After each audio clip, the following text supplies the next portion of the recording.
Hello मेरे प्यारे बच्चों, स्वागत है आपका एसबी स्टडी क्लासेस के एक और बेहतर वीडियो में। तो कैसे हो आप सब और कैसे चल रही है आपकी स्टडी। आई होप आप सभी लोग स्वस्थ और मस्त होंगे और आपकी स्टडी एकदम शानदार चल रही होगी। तो बच्चों, आज के इस वीडियो के अंदर हम लोग डिस्कस करने वाले हैं क्लास 12 फिजिक्स के बारे में। क्लास 12 फिजिक्स के सबसे महत्वपूर्ण जो हमारे न्यूमेरिकल्स हैं, क्या है बच्चों, न्यूमेरिकल हैं जो हमारे बोर्ड एग्जाम के लिए सबसे ज़्यादा इंपॉर्टेंट है। और वो सारे न्यूमेरिकल देखेंगे जो हमारे बोर्ड एग्जाम में पूरे 5 नंबर में आते हैं। कितने नंबर में बच्चों? 5 नंबर में आने वाले वो सभी महत्वपूर्ण न्यूमेरिकल को हम लोग डिस्कस करने वाले हैं। इंपॉर्टेंट वीडियो है, ध्यान से देखिएगा, क्योंकि बच्चों अगर हम बात करें हमारे बोर्ड एग्जाम में तो 2 से 3 ऐसे क्वेश्चंस आते हैं, ऐसे न्यूमेरिकल 2 आ जाते हैं, कभी कभी 3 न्यूमेरिकल भी आ सकते हैं आपके बोर्ड एग्जाम में, जो हमारे 5 नंबर में होते हैं। यानी अगर हम बात करें पूरा एक डेरिवेशन जितने नंबर का आता है उतने नंबर का तो एक न्यूमेरिकल ही आ जाता है। तो इसी प्रकार से वो सारे न्यूमेरिकल हम लोग डिस्कस कर लेंगे जो हमारे बोर्ड एग्जाम के लिए सबसे ज़्यादा इंपॉर्टेंट है और कहीं ना कहीं प्रीवियस ईयर क्वेश्चन पेपर में आए हुए न्यूमेरिकल हैं। उन सारे न्यूमेरिकल को डिस्कस करेंगे। बिल्कुल ध्यान से समझिएगा, कॉपी और पेन लेकर बैठिएगा ताकि हर एक क्वेश्चन को आप नोट करते हुए साथ में चलिएगा। ठीक है बच्चों, तो आइए हम सबसे पहले क्वेश्चन नंबर फर्स्ट को पढ़ते हैं, फिर इसको सॉल्व करने का प्रयास करते हैं। देखिए बच्चों, क्वेश्चन नंबर फर्स्ट क्या है। अगर 2 सूक्ष्म गोलियों पर 2 सूक्ष्म गोलियां हैं, मान लीजिए हमारे पास 2 सूक्ष्म गोलियां हैं, ये कोई 2 गोलियां हैं, ये 2 गोलियां हैं, पर क्या है 80/3 × 10⁻⁹ तथा 160/3 × 10⁻⁹ कूलाम आवेश है। इन पर क्या है, पहले पर मान लीजिए हमने कितना है 80/30 × 10⁻⁹ कूलाम, इस पर है 160/3 × 10⁻⁹ कूलाम आवेश हैं, तथा वे वायु में एक दूसरे से वायु में रखें, एक दूसरे से इनके बीच की दूरी कितनी है 10 मीटर है, 0.10 मीटर या 0.10 मीटर है। ठीक है, दूरी पर स्थित है इनके बीच वैद्युत बल, इनके बीच में कितना वैद्युत बल, यानी कि हमसे F क्वेश्चन मार्क, यानी कि F हमसे पूछा गया है कि इनके बीच में कितना वैद्युत बल है जो कार्य कर रहा होगा। समझिएगा एक एक स्टेप बाय स्टेप बिल्कुल ध्यान से, क्योंकि बच्चों इंपॉर्टेंट न्यूमेरिकल है और बोर्ड में आया हुआ न्यूमेरिकल है। समझिए इसको कैसे हम लोग सॉल्व करेंगे, एक एक चीज को बिल्कुल आसान भाषा में समझते हुए चलिएगा। देखिए इस क्वेश्चन में सबसे पहले हम नोट कर लेंगे कि हमें ऐसा क्या क्या है जो इस क्वेश्चन में पहले से दिया गया। तो देखिए अगर हम बात करें गिवन की, यानी कि इस क्वेश्चन में हमें क्या क्या चीज दी गई है, तो आपको पता है 2 सूक्ष्म गोलियां हैं जिन पर 80/3 × 10⁻⁹ और 160/3 × 10⁻⁹ कूलाम आवेश है। यानी कि अगर हम बात करें आवेश हमें दिया गया Q1 = कितना दिया गया बच्चों, Q1 = दिया गया 80/3 × 10⁻⁹ कूलाम। ठीक है, हमें Q2 = दिया गया है 160/3 × 10⁻⁹ कूलाम। एक Q1 और Q2 के मान दिए गए हैं, 2 गोलियां हैं, एक दूसरे से इतने मीटर की दूरी पर स्थित है, यानी कि R = हमें दिया गया है 0.10 मीटर। इतना हमें क्या किया गया, R का मान दिया गया और हमसे बल F = क्वेश्चन मार्क वैद्युत बल कितना होगा ये हमसे पूछा गया है। ठीक है, बिल्कुल आसान न्यूमेरिकल है, ध्यान से समझिए, एक एक चीज बिल्कुल आसान भाषा में समझ में आ जाएगी। देखिए हमें एक सूत्र पता है, F = होता है 1/4πε0 Q1 Q2 R²। ये सूत्र आपने पढ़ा था। ठीक है सर, हाँ हमने सूत्र पढ़ा है। चूंकि हमें एक चीज और भी पता है, 1/4πε0 = होता है 9 × 10⁻⁹। इस पूरे के स्थान पर हम इतना मान भी रख सकते हैं। इसका मान होता है कांस्टेंट, होता है 9 × 10⁻⁹। ठीक है, आप कहोगे ठीक है सर, उसमें भी हमें क्या पता है, इसका ε0 का भी मान अलग होता है, तो आप उसकी हमें यहाँ पर जरूरत नहीं पड़ेगी, तो हमें इस मान को हम यहाँ पर रख देंगे। तो हमारा अगर हम सूत्र को और भी मॉडिफाइड कर दें तो क्या हो जाएगा, F = 9 × 10⁻⁹ Q1 Q2 अपॉन में R स्क्वायर, इतना हो जाएगा। ठीक है, हाँ सर हो जाएगा।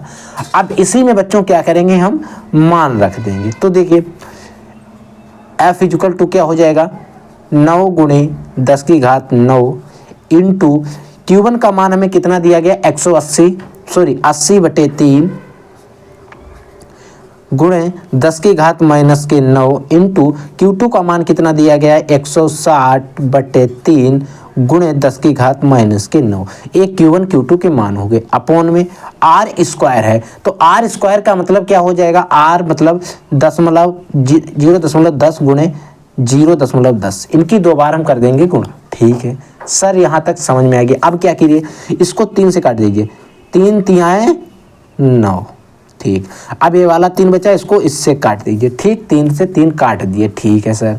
अब यह फिजिकल टू हमारे पास क्या आ गया, देखिए आ गया 10 की घात 9 इंटू 80 गुणे 10 की घात माइनस 9 गुणे 160 गुणे 10 की घात माइनस के 9। ठीक है सर। अपॉन में क्या बचा, 10 इंटू 10, इतना बचा। ठीक है सर, पता चल गया। ठीक है, अब हम क्या करेंगे, इस घात से चाहे इन दोनों को प्लस माइनस की ये हो जाएंगी हमारी कैंसिल। ठीक है सर, इतना आ गया। अब आगे बढ़िए, 180 गुणे 160 गुणे 10 की घात माइनस के 9 अपॉन 0.10 इंटू 10.10। अब चाहे 0.10 कहिए चाहे 10.10, बात है कि जहाँ पर यहाँ पर भी आप 0.10 भी कर सकते हो। ठीक है, कोई दिक्कत नहीं। ठीक है, यहाँ तक सॉल्व हो गए। आप इससे आगे का देखिए, यहाँ से इसको हम एक बार इधर नोट कर लेते हैं। F इक्वल टू 80 इंटू में 160 गुणे 10 की घात माइनस 9 अपॉन 0.10 गुणे 0.10। ठीक है, इतना आ गया। ठीक है सर। अब देखिए इसको सॉल्व करिए, यहाँ से क्या हो जाएगा, 80 और इसकी आप गुणा कर दीजिए। आप क्या करिए, इन दशमलव की इनको गुणा करेंगे तो हमारे पास 80 गुणे 160 गुणे 10 की घात माइनस के 9। ठीक है सर। अब अगर हम इनकी गुणा करते हैं तो 0.0100 आएगा, इतना आता है। अगर आप इन दोनों की अगर आप गुणा कर दोगे, अब आपको गुणा नहीं करना था तो 10.10 इंटू 10.10 ऐसे भी आप कर सकते हैं। 0, चलो बता ही देते हैं, 0 हो गया। ठीक है, 0 1 1 हो गया। ठीक है, 1 2 3 इतना आ गया। अब देखिए दशमलव कितनी संख्या के बाद, 1 2 3 4 संख्या के बाद 1 2 3 4। अब यहाँ पर दशमलव लगाना पड़ेगा, 0 सब आ गया, इतना आ गया। ठीक है, अब आप कहोगे सर इधर कितनी संख्या के बाद दशमलव है, या तो आप एक काम कीजिए, 1 0 ए वाला 1 0 ए वाला, इन दोनों जीरो से आप कर दीजिए इसको कैंसिल। ठीक है, समझ में आ गया। अब हमारे पास क्या बचा, 8 गुणे 16 इंटू 10 की घात माइनस के 9 बटे 0.01। अब 0.01 बचा है, यहाँ पर देखिए 0.01।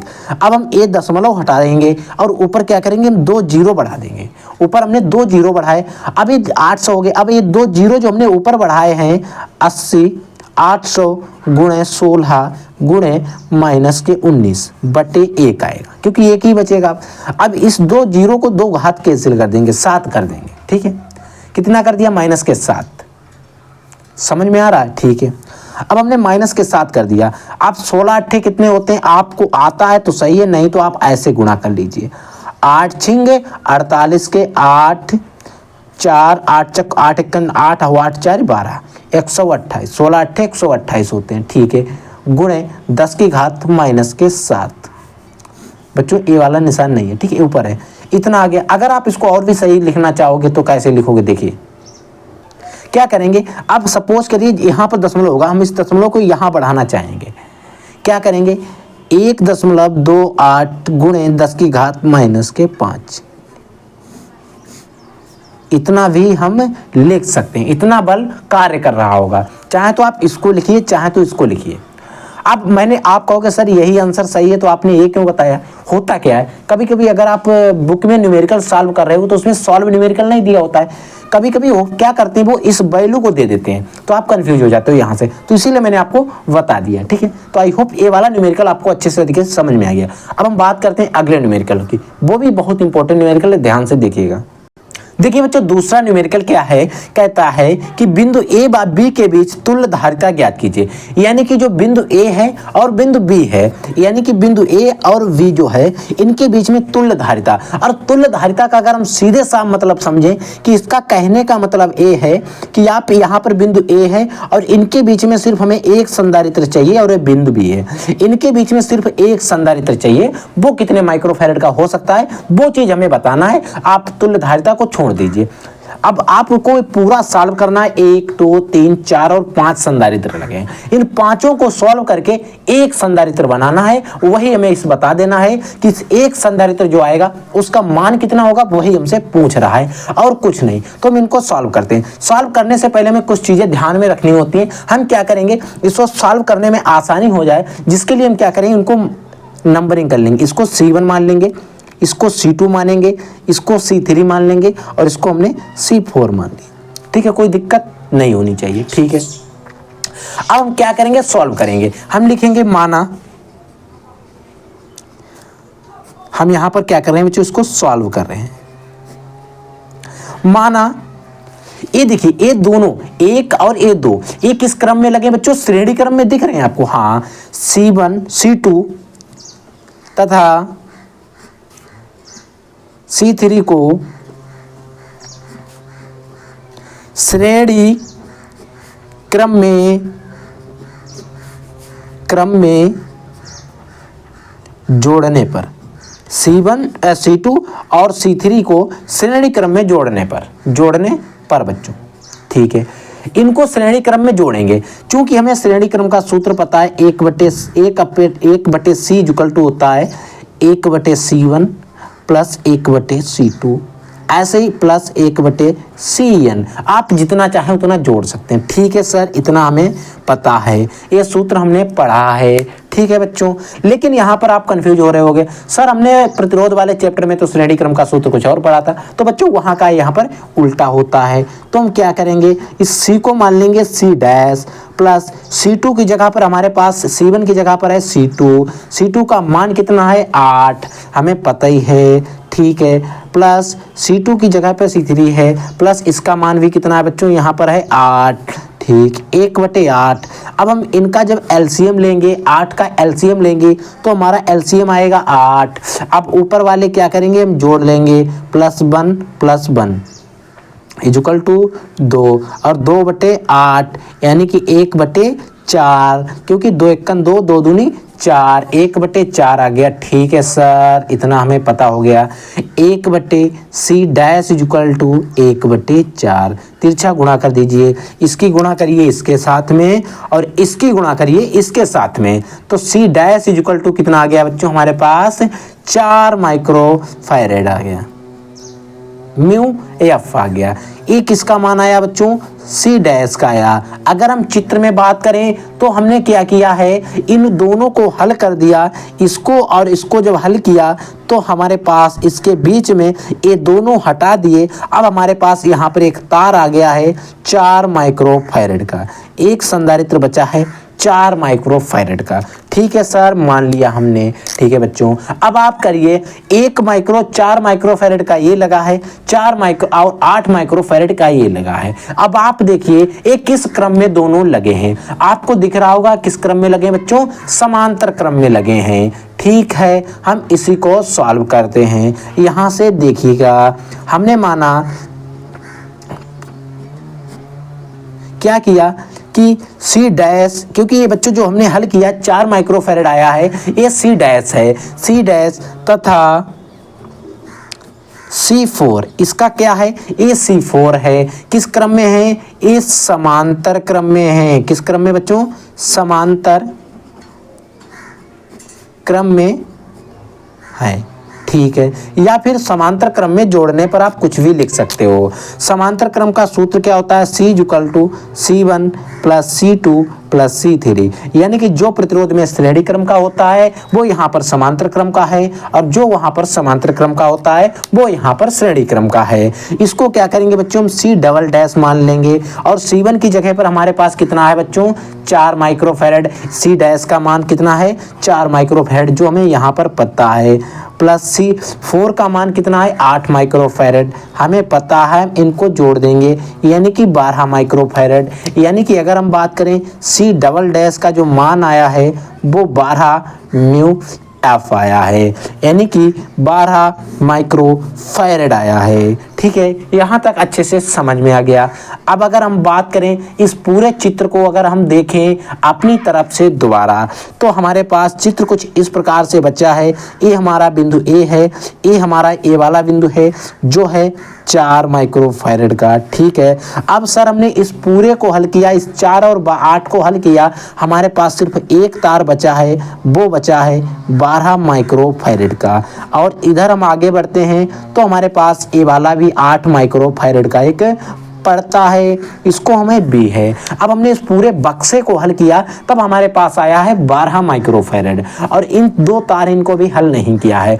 अब हमारे पास तार कैसा बन गया, इसमें 3 प्रतिरोध 3 संधारित्र बचे हैं, 1 2, इसका नाम है C1 और इसका नाम है C डबल डैश और इसका नाम है C5 C4 और इसको हमने C5 मान लिया, C5 है। ठीक है, 3 बचे, और लेकिन हमें करना कितना है, 1 करना है। ठीक है सर, हम 1 कर देंगे, नो प्रॉब्लम।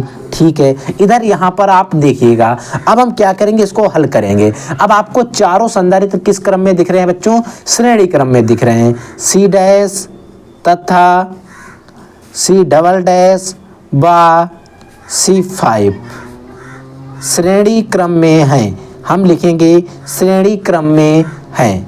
किस क्रम में है बच्चों, श्रेणी क्रम में। सूत्र आपको पता ही है, हम सीधा सूत्र में मान रखेंगे। ये सूत्र है बच्चों हमारा श्रेणी क्रम का, तो 1/4 हो जाएगा प्लस 1/12 हो जाएगा प्लस 1/8 हो जाएगा। अब आप इसका क्या करेंगे बच्चों, निकालेंगे लासा। अब आप कहोगे सर में लासा निकालना नहीं आता है, तो बच्चों वो भी मैं सिखा दूंगा। 4, 12, 8, अब इनका आप लासा निकालिए, क्या हो जाएगा, 2 दूनी 4, 2 छिंग 12, 2 चक्कू 8। ठीक है सर, फिर 2 एकन 2, 2 तियां 6, 2 दूनी 4, फिर काटेंगे 2 से, 2 एकन 2, 3 नहीं कट रहे, 2 एकन 2, फिर काटिए 3, 3 से, 3 दूनी 6 दूनी 12 दूनी 24। इसका मैंने लासा निकाला, 2 दूनी 4, 2 छिंगे 12, 2 चक्कू 8, 2 दूनी 4, 2 दूनी 4। ठीक है, 2 तियां 6, इसको 2 से काट दिया, 2 तियां 6। ठीक है, कितना आया, 3 दूनी 6, 6 दूनी 8, 8 दूनी 3 दूनी 6, 6 दूनी 12 और 12 दूनी 24, 2 दूनी 4, 4 दूनी 8, 8 तियां 24। यानी कि इसका हमारा पूरा का लासा कितना आया है बच्चों, 24 आया है। कितना आया है, 24 आया है। अब इस 4 को हम 24 में जब करेंगे गुणा, तो 4 छिंग 24 6 बार जाएगा, और 1 की 6 में गुणे करेंगे तो 6 हो जाएगा, 12 जाएगा 2 बार, प्लस 8 जाएगा, 8 तियां 24 प्लस 3 बार। ठीक है, तो 6 2 8 और 3 12 आ जाएगा, और 1 मिनट 6 8 तियां 24, 6 3 2 5 6 5 11 आ जाएगा। कितना हो जाएगा, 11। ठीक है बच्चों, कितना आया, 11/24। तो 1/C आया है 11/24। अब इसकी क्या होगी, तिरछी गुणा हो जाएगी, यानी कि C जो है C 11C, क्योंकि ये 11 जो है C के पास चले जाएंगे, इक्वल टू 24 हो जाएगा। C इक्वल टू को क्या हो जाएगा, 24/11 हो जाएगा। अगर इसको हम हल करेंगे तो हल कर लेंगे, नहीं तो अगर आप चाहें तो इसको इतना ही रख दीजिए। यानी कि जो हमारे पास एक तार बचा है ये आया है 24/11 माइक्रोफैरड का। ठीक है, अगर आप इसको और भी हल करना चाहें तो और भी कर सकते हो। क्या हो जाएगा, 11 दूनी 22, फिर बच्चे कितने, 2 लगाया दशमलव बढ़ाया 0, 11 दूनी बच्चे 2 हो गए 20, 11 एकन 11। अब बच्चे कितने, 8 लगाए दशमलव बढ़ गया 77, 2.17 म्यू एफ। ये पूरा हमारा इस संधारित्र की जो धारिता है वो इतनी आएगी, यानी कि एक तार आएगा जिसमें लास्ट में प्रतिरोध इतना आएगा, या फिर आप इसको लिखेंगे या फिर आप इसको लिखेंगे। तो आई होप ये वाला न्यूमेरिकल भी आपको एकदम धमाकेदार तरीके से समझ में आ गया। अब हम बात करते हैं अगले न्यूमेरिकल की। तो देखिए बच्चों, अगला न्यूमेरिकल क्या कह रहा है, समझिएगा, इसको भी ध्यान से समझिए, क्योंकि ये भी इंपॉर्टेंट न्यूमेरिकल है। काफी आपको बड़ा लग रहा होगा, लेकिन ये और भी ज्यादा बड़ा लगेगा जब आपके पूरे पेपर पे आएगा। बोर्ड का पेपर इससे पूरा भर जाएगा, इतना बड़ा न्यूमेरिकल है, और मैंने बोर्ड के पेपर से ही इस न्यूमेरिकल को उठाया हुआ है। समझिएगा क्या क्या कह रहा है, क्या हमसे पूछ रहा है। कह रहा है 1 मीटर स्क्वायर क्षेत्रफल के, 1 मीटर स्क्वायर, क्योंकि मीटर का स्क्वायर है, क्षेत्रफल के धातु की 2 बड़ी प्लेटें। धातु की क्या है, 2 बड़े प्लेटें हैं। प्लेटें परस्पर अभिमुख हैं, एक दूसरे के सामने हैं। वे परस्पर 5 सेंटीमीटर की दूरी पर, 5 सेंटीमीटर की दूरी पर तथा उनके भीतर पृष्ठों पर बराबर तथा विपरीत आवेश है।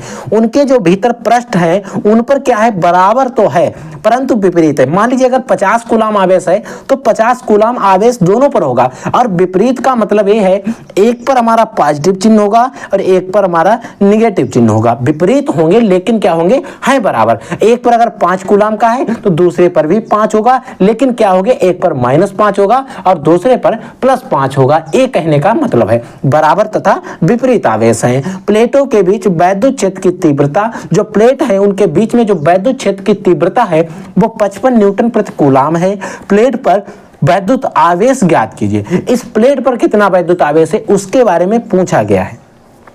अब ये जो आवेश दे रहा है बराबर परंतु विपरीत आवेश है, ये उसके जो भीतर पृष्ठ है उसकी बात कर रहा है, लेकिन कह रहा है कि प्लेटों पर कितना वैद्युत आवेश है, ये हमें ज्ञात करना है। तो सबसे पहले में इसकी वैद्युत क्षेत्र की तीव्रता, यानी कि E = हमें क्या क्या दे रहा है, 55 न्यूटन प्रति कूलाम। ये हमें गिवन में क्या किया गया है, दिया गया, ठीक है। इतने कूलाम आवेश है, ठीक है। 1 सेंटीमीटर, 1 मीटर स्क्वायर, यानी कि इसकी एरिया यानी कि क्षेत्रफल दिया गया 1 मीटर स्क्वायर, ठीक है। ये परस्पर इतने मीटर की दूरी पर है, यानी कि R = दिया गया है 5 सेंटीमीटर। कोई दिक्कत नहीं, R की हमें जरूरत नहीं पड़ेगी, ठीक है।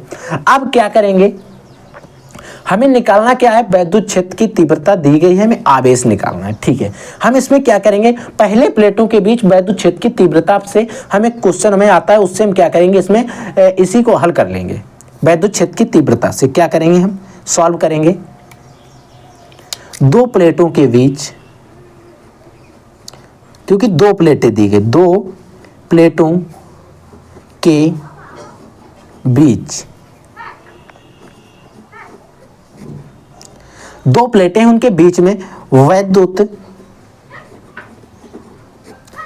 क्षेत्र जो लग रहा है, वैद्युत क्षेत्र की तीव्रता, क्योंकि बच्चों 2 प्लेटें दी गई, अगर 1 प्लेट होती तो हम आसानी से हल कर लेते। कि तीव्रता है E = हमने क्या पढ़ा है, सिग्मा एप्सिलॉन नॉट। ये सूत्र हमने पढ़ा है, ठीक है सर, मान लिया आपने सूत्र पढ़ा है। चूंकि एक सूत्र हमने और भी पढ़ा है, सिग्मा = क्या होता है, Q/A भी होता है, लेकिन हमसे पूछा क्या गया, Q ही पूछा गया है। तो इसी को मॉडिफाइड करके क्या लिख सकते हैं, E = सिग्मा की जगह पर हम लिखेंगे Q/A, अपोन में एप्सिलॉन, ठीक है। और अगर इसको सही करें तो E = क्या हो जाएगा, Q/A एप्सिलॉन, ये हो जाएगा हमारा। अब हम इसी सूत्र में क्या करेंगे बच्चों, मान रख लेंगे। देखिए सूत्र क्या है, इसको ध्यान से समझते हुए चलिएगा।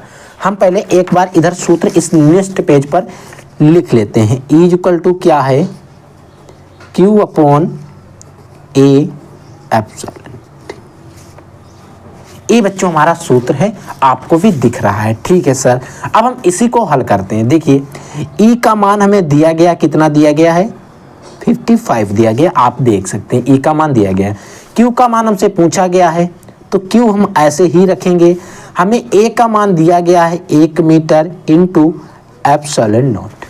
चूंकि हमें एक चीज़ पता है, एप्सिलॉन नॉट जो होता है इसका मान होता है 8.85 × 10⁻⁻²। ए इसका कांस्टेंट मान है, कई बार हम प्रयोग कर चुके हैं। ठीक है सर, अब हम क्या करेंगे, 55 इक्वल टू क्यू अपॉन 1 गुणे 8.85 गुणे 10 की घात माइनस के 12, इतना करेंगे। ठीक है सर, हम क्या करेंगे, इसके बटे में 1 मान लेंगे और उसकी तिरछा गुणा करा देंगे इस तरीके से। तो Q इक्वल टू क्या हो जाएगा, 55 गुणे 8.85 गुणे 10 की घात माइनस के 12, इतना हो गया सर। क्योंकि एक जो है, एक की अगर हम गुणा करेंगे तो उतना ही आएगा। ठीक है सर, मान लिया हमने। ठीक है, अब हम क्या करेंगे, देखिए अब हम इन दोनों की क्या करेंगे बच्चों, गुणा करेंगे। जब हम इन दोनों की Q इक्वल टू गुणा करेंगे, अब अगर आप नहीं गुणा कर सकते तो इधर साइड में करके देख लीजिए, 8.85 इंटू में आपको 5 से गुणा करनी है। इस तरीके से आप छोटे बच्चे गुणा करते हैं, वैसे आप भी करोगे, आप भी कोई बड़े बूढ़े नहीं हो चुके हो। 25 के 5, 2 हासिल के बचते हैं, 5 8 8 पंचे 40 होते हैं और 2 42 हो जाएंगे। 42 के 2 लिखेंगे, हासिल में 4 बच जाएंगे, 5 8 40 हो जाएंगे और 4 अगर हम इसमें जोड़ेंगे तो हमारे 44 हो जाएंगे। ठीक है, 55 25, ये भी हमारा कितना आएगा, 25 2 4 4, इतना आएगा। चाहे आप 25 के 5, 5 8 40, 2 42, हासिल लगे 4, 5 8 40 और 4 44। अब इनको आप जोड़ लीजिए, 5 5 और 2 7, 4 और 2 6, 4 और 4 8 प्लस 4। अब आप देखिए दशमलव कितनी संख्या के बाद लगा, 1 2। अब हमें क्या करना, 2 संख्याओं के बाद दशमलव लगा देना है। कितना बचा, 486.7 गुण 7.5 गुणे 10 की घात माइनस के 12, इतना है। ठीक है सर, मान लिया हमने। अब हम चाहें तो ये भी हमारा आंसर सही है। इसके जो वैद्युत, इस पर कितना आवेश होगा, इतने कूलाम वैद्युत, प्लेट पर कितना वैद्युत आवेश है, इतने कूलाम वैद्युत आवेश है। अगर इसको हम और भी सही करके लिखना चाहें तो Q इक्वल टू हम लिख सकते हैं 4.8675 गुणे 10 की घात माइनस के 10, क्योंकि इधर से दशमलव जब हम इधर ले जाते हैं तो घाते हम प्लस में काउंट करते हैं, लेकिन जब इधर से इधर लाते हैं तब हम घाते माइनस में काउंट करते हैं। तो हमने इधर से इधर ले गए, हम घाते किस में करेंगे काउंट, पॉजिटिव में, और हमारे पास निगेटिव की 12 थी और अगर हम इसमें प्लस की 2 जोड़ देंगे, अगर आपसे किसी की 12 रुपए उधार हैं, अगर आप उसको 2 रुपए दे देते हो तो आपसे कितने रुपए उसके बचेंगे, 10 ही रुपए बचेंगे। तो वही चीज यहाँ पर भी हमारी है। ठीक है, तो 4.8675 गुणे 10 की घात माइनस 10 कूलाम आवेश होगा, जो हमसे वैद्युत पृष्ठ पर आवेश से पूछ रहा था। ठीक है बच्चों, ये थे कुछ इंपॉर्टेंट न्यूमेरिकल जो मैंने आपको बता दिए। आई होप आपको ये सारे न्यूमेरिकल अच्छे से समझ में आ गए होंगे। मैंने एक एक चीज को बिल्कुल एक्सप्लेनेशन करके बताया है। अगर आपको वीडियो पसंद आए तो वीडियो को लाइक कर देना। अगर आप लोग चैनल पर नए आए तो चैनल को भी सब्सक्राइब कर लेना, ताकि आपको हर एक चीज के अच्छे से अच्छे वीडियो मिल सके। अगर आपको कोई डाउट, कोई क्वेश्चन, कोई क्यूरी, अगर आपका कोई पर्सनल क्वेश्चन है तो आप हमारे कमेंट सेक्शन में कमेंट करके पूछ सकते हैं। ठीक है बच्चों, तो आप लोग पढ़ते रहिए, आगे बढ़ते रहिए। I will take in next class. तब तक के लिए जय हिंद, वंदे मातरम।